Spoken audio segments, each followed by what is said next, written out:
পার্শ্ব চরিত্রে কিভাবে সুপারহিট হওয়া যায় দেখিয়ে দিয়েছে মিঠি ছোড়ার স্রোত আর সার্থক। কিন্তু সার্থকের লাইফস্টাইলটা কেমন বলুন তো? কিভাবে বা অভিনয় এলেন? একটা সময় পড়াশোনার নামে রীতিমতো গায়ে জ্বর আসত। শুধু কি তাই, চাকরিও করতেন। কিন্তু হঠাৎ করে অভিনয়ে আসার কারণটা কি?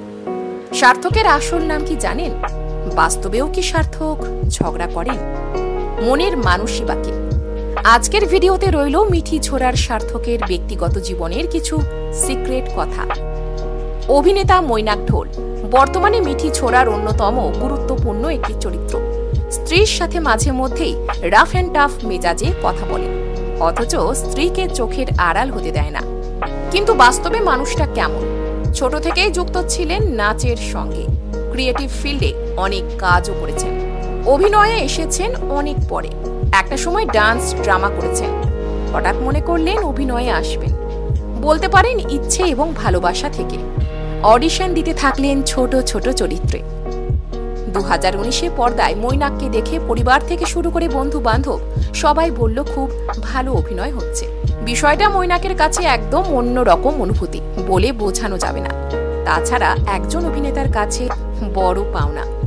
আর এই যে পর্দায় সার্থককে সবসময় দেখছেন স্রোতের সাথে ঝগড়া করতে, বাস্তবে কিন্তু এরকম নয়। ছোট থেকে পড়াশোনাতে খুব একটা ভালো ছিলেন না। কোনোভাবে পাশ করে যেতেন। পরীক্ষা আসলেই গায়ে জ্বর আসত। তবে পড়াশোনা বাদ দিয়ে বেশি ঝোঁক ছিল নাচের দিকে। এছাড়াও গান শুনতে, ঘুরতে, শপিং করতে ভালোবাসেন। স্কুলে কেউ জিজ্ঞাসা করলে বলতেন তিনি বড় হয়ে ডান্সার হবেন। কিন্তু ওই যে বিশ্বাস করেন কপালে যেটা লেখা থাকে সেটাই হবে। চাকরিও করতেন, তবে বেশি দিন করেননি। হসপিটাল ম্যানেজমেন্ট নিয়ে পড়াশোনাও করেছেন। একটা সময় কিন্তু সার্থকের মনের মানুষও ছিল, এখন নেই। ব্রেকআপ হয়ে গিয়েছে।